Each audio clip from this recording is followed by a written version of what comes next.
আজ আমরা কথা বলবো এমন এক যুদ্ধ নিয়ে যা হঠাৎ শুরু হয়েছে দক্ষিণ পূর্ব এশিয়ার দুই প্রতিবেশীর মধ্যে, থাইল্যান্ড আর কম্বোডিয়া।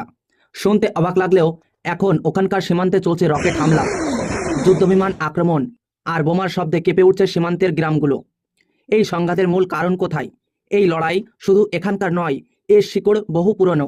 1907 সালে তখন ফ্রান্সের শাসন চলছিল কম্বোডিয়ায়। ফরাসিরা যে মানচিত্র তৈরি করেছিল তাতে কিছু প্রাচীন মন্দির ও কম্বোডিয়ার অংশ দেখানো হয়, কিন্তু থাইল্যান্ড সেটা মানতে চায়নি।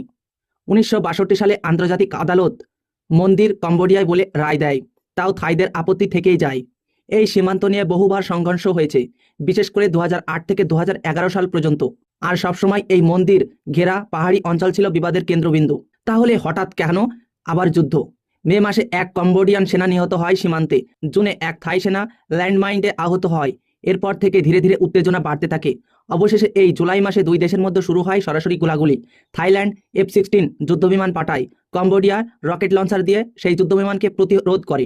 সীমান্তে আহত 11 জন, মৃত্যু হয়েছে, যাদের মধ্যে নারী ও শিশু রয়েছে। প্রায় 40,000 মানুষকে সরিয়ে নিতে হয়েছে নিরাপদ স্থানে। দুই দেশে এই সীমান্তে বিতর্কে জাতীয় গৌরব হিসেবে দেখা হয়ে থাকে।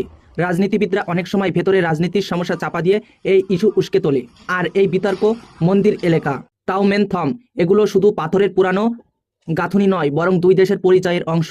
এখন কি হবে? আন্তর্জাতিক সংস্থাগুলো যেমন জাতিসংঘ, ইউনাইটেড নেশন, এশিয়ান শান্তির ডাক দিয়েছে, কিন্তু পরিস্থিতি খুবই স্পর্শকাতর। আর সীমান্তে সাধারণ মানুষ জীবন বিপদের মধ্যে রয়েছে। একটা প্রাচীন মন্দির আর শত বছরের পুরানো মানচিত্র ভুল বোঝাবুঝি আজও হাজার হাজার মানুষের জীবন ঝুঁকির মুখে ফেলেছে। যুদ্ধ শেষ হবে কিনা, শান্তি ফিরবে কিনা, তা সময়ই বলবে।